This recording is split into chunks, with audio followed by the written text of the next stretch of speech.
Hi hello welcome to hash tag నా పేరు జకీర్. మొత్తం మీద తెలంగాణ పబ్లిక్ సర్వీస్ కమిషన్కు అలాగే ముఖ్యమంత్రి రేవంత్ రెడ్డికి ఒక ఊరట లభించినట్టుగానే మనకు కనిపిస్తోంది.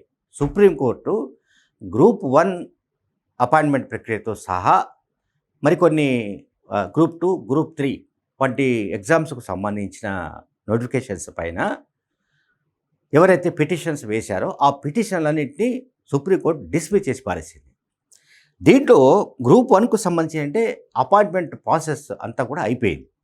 దీని మీద ముఖ్యమంత్రి రేవంత్ రెడ్డి 3 రోజుల క్రితం కూడా ఆయన ఒక సమావేశంలో మాట్లాడుతూ బీఆర్ఎస్ పార్టీని పరోక్షంగా నిందించారు. కొన్ని రాజకీయ శక్తులు ఉద్దేశపూర్వకంగానే ఈ ప్రక్రియ ఆగిపోవాలని కోరుకుంటున్నారు. దానివల్లనే మేము వాళ్లకు నియామక పత్రాలు ఇచ్చే ప్రక్రియ ఆగిపోయిందని కూడా ముఖ్యమంత్రి రేవంత్ రెడ్డి ఆవేదన వ్యక్తం చేశారు. ముఖ్యమంత్రి ఆవేదనలో నిజంగా కూడా ధర్మాగ్రహం కూడా ఉంది. గడిచిన 10 ఏళ్లలో గ్రూప్ 1 పరీక్ష నిర్వహించిన సంగతి మనందరికీ తెలుసు. 2014 టు 2023 డిసెంబర్ వరకు అంటే బీఆర్ఎస్ హయాంలో అంటే కేసీఆర్ హయాంలో గ్రూప్ 1 పరీక్ష పెట్టలేదు, గ్రూప్ 1 పరీక్ష నిర్వహించలేదు. సరే, మిగతా ఏది ఎగ్జామ్స్ గురించి సంబంధించిన విషయాల గురించి నేను మాట్లాడాను, ఎందుకంటే మిగతా వాటికి సంబంధించి అందరికీ తెలుసు.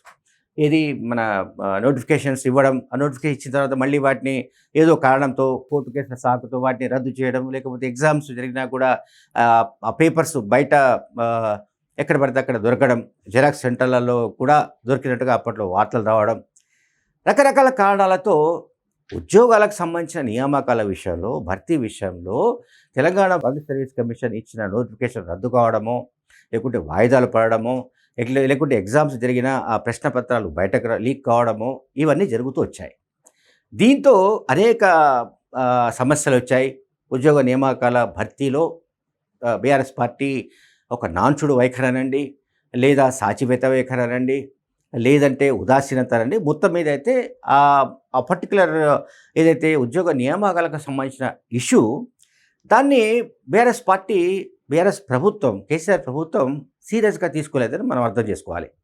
సో 2023 డిసెంబర్ 7న ముఖ్యమంత్రిగా రేవంత్ రెడ్డి అధికారంలోకి రాగానే, ముఖ్యమంత్రిగా బాధ్యతలు చేపట్టగానే ఆయన తీసుకున్న ప్రధానమైన అంశాలు ఏంటంటే, ఒకటి విద్య, అండ్ తర్వాత వైద్య రంగం, ఆ తర్వాత ఉపాధి, వైద్య రంగం తర్వాత ఉపాధి, ఉద్యోగ అవకాశాలు. ఇది కోర్ ఇష్యూస్గా ఆయన తీసుకున్నాడు. ఉపాధి, ఉద్యోగ అవకాశాలు, వీటిని అంటే ఏదైతే కేసీఆర్ హయాంలో జరగలేదో, ఎక్కడైతే కేసీఆర్ ప్రభుత్వం వివిధ కారణాల వల్ల కేసీఆర్ ప్రభుత్వం నిర్లక్ష్యం చేసిందో ఆ రంగాలను, ఆ వ్యవస్థలను పునరుద్ధరించడానికి రేవంత్ రెడ్డి ప్రయత్నిస్తున్నారు. అందులో చాలా గట్టి ప్రయత్నాలు జరుగుతున్నాయి మనకు కనబడుతుంది. అందుకే ఈ 16 నెలల్లోనే దాదాపు అన్ని డిపార్ట్మెంట్స్లో కలిపి ఆల్మోస్ట్ 59,000 దాకా 59,000 మందికి ఉద్యోగ అవకాశాలు లభించాయి. అంటే పరీక్షలు జరగడం, ఆ పరీక్షలకు సంబంధించిన నియామకాలు జరిగిపోవడం, వాళ్లకు నియామక పత్రాలు కూడా ఇవ్వడం, ఇవన్నీ జరిగిపోతున్నాయి, చాలా వేగంగా జరిగిపోతున్నాయి. ఇది బీఆర్ఎస్ పార్టీకి నచ్చడం లేదు. అందువల్లనే ముఖ్యమైన ఈ కేసులు పడుతున్నాయి, హైకోర్టులో కేసులు పడ్డాయి. చూడండి, గ్రూప్ 1 పరీక్ష జరిగింది, రైట్. గ్రూప్ 1లో ఉన్న పోస్టులని తెలంగాణలో గ్రూప్ 1కు సంబంధించిన పోస్టులు 563. ఈ 563 పోస్టులకు సంబంధించిన భర్తీ కేసీఆర్ హయాంలో జరగలేదు. కేసీఆర్ హయాంలో ఎందుకు జరగలేదు అనేది కేసీఆరే చెప్పాలి. గ్రూప్ 1 పరీక్షను ఎందుకు నిర్వహించలేకపోయాము, అండ్ గ్రూప్ 1 కింద మరి ఆర్డీఓ లేకపోతే డిఎస్పీ లేదా ఆ స్థాయిలో మంచి హోదా కలిగిన, అంటే సెకండ్ టు ఐఏఎస్ అండి అనుకుందాం, అంటే ఆ తర్వాత వీళ్ళ పెర్ఫార్మెన్స్ బట్టి, డిపార్ట్మెంట్స్ని బట్టి జనరల్గా కన్ఫర్డ్ ఐఏఎస్గా కూడా అవుతారు. సో గ్రూప్ 1 ఎగ్జామ్స్ అనేవి ఉమ్మడి ఆంధ్రప్రదేశ్ తర్వాత, అంటే విడిపోయిన తర్వాత తెలంగాణ ప్రభుత్వంలో, అంటే కేసీఆర్ హయాంలోని 10 ఏళ్లలో ఆ 2 టర్మ్స్లో కూడా జరపలేదు, వాళ్ళు జరపలేకపోయారు. రేవంత్ రెడ్డి విజయవంతంగా ఎగ్జామ్స్ జరిపించారు. ఎగ్జామ్స్ జరిపించిన తర్వాత ఫలితాలు కూడా వెలువడ్డాయి, అంటే సెలెక్ట్ అయ్యారు.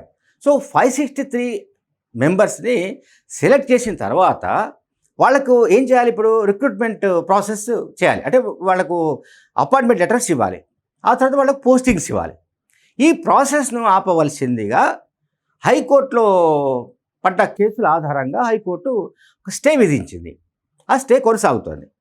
చూడండి, ఇప్పుడు కొన్ని రాజకీయ శక్తులు ఎట్లా ఉన్నాయంటే, గ్రూప్ 1 ఎగ్జామ్స్ నిర్వహించిన 563 మంది ఉద్యోగాలకు నోచుకోలేని పరిస్థితి, అంటే డిలే అవుతోంది, జాప్యం అవుతోంది. సో ఇప్పుడు హైకోర్టే కాకుండా సుప్రీంకోర్టులో కూడా పిటిషన్ల పరంపర దాఖలవుతున్నాయి. ఈ హైకోర్టు కానీ సుప్రీంకోర్టు కానీ ఇటువంటి కోర్టుల్లో ఇటువంటి పిటిషన్లు దాఖలు చేయడం వెనుక నాకు తెలిసి వాళ్ళు కేవలం నిరుద్యోగులే ఉంటారని అనుకోవడానికి లేదు. లక్షలాది రూపాయలు ఖర్చు పెట్టి నిరుద్యోగ యువకులు వెళ్ళి నిజంగానే హేతుబద్ధంగా ఉన్నప్పటికీ కూడా ఆ అంశాలు వాళ్లకు అంత శక్తి సామర్థ్యాలు ఉంటాయని మనం అనుకోవడానికి లేదు, ఛాన్స్ లేదు. సో ఖచ్చితంగా కొన్ని రాజకీయ శక్తులు, అంటే గ్రూప్ 1 పరీక్ష విజయవంతంగా పూర్తి చేయడం, వాళ్లకు అపాయింట్మెంట్ ఆర్డర్స్ ఇవ్వడం అనేది బీఆర్ఎస్ పార్టీకి నచ్చని వ్యవహారం. అది బీఆర్ఎస్ పార్టీకి కంటగింపుగా ఉంది. తాము చేయలేని పని రేవంత్ రెడ్డి చేస్తున్నాడు. సో దీన్ని ఎట్లా సరే బ్రేక్ చేయాలి అని వాళ్ళు కోర్టులను ఆశ్రయిస్తున్నారు. సరే, కోర్టులు కూడా ఒక్కో సందర్భంలో స్టే ఇవ్వడం జరుగుతుంది. ఇప్పుడు హైకోర్టులో స్టే నడుస్తుంది. అయితే ఇదే కేసులకు సంబంధించి గ్రూప్ 1, గ్రూప్ 2, గ్రూప్ 3కి సంబంధించి ఇంకా కొన్ని పిటిషన్స్ ఏవైతే సుప్రీంకోర్టులో పడ్డాయో సుప్రీంకోర్టు వాటిని డిస్మిస్ చేసి పారేసింది. ఆ మేరకు కొంత ప్రభుత్వానికి, ముఖ్యమంత్రి రేవంత్ రెడ్డికి ఊరట లభించినట్టుగా భావించాలి. సో ఫర్దర్గా హైకోర్టులో ఉన్న ఇష్యూకి సంబంధించి మళ్ళీ డిసిషన్ బహుశా ఈ వారం 10 రోజుల్లో వచ్చే అవకాశం ఉంది. దాని తర్వాత గ్రూప్ 1 అపాయింట్మెంట్స్ ప్రాసెస్ స్టార్ట్ అవుతుంది. Thank you.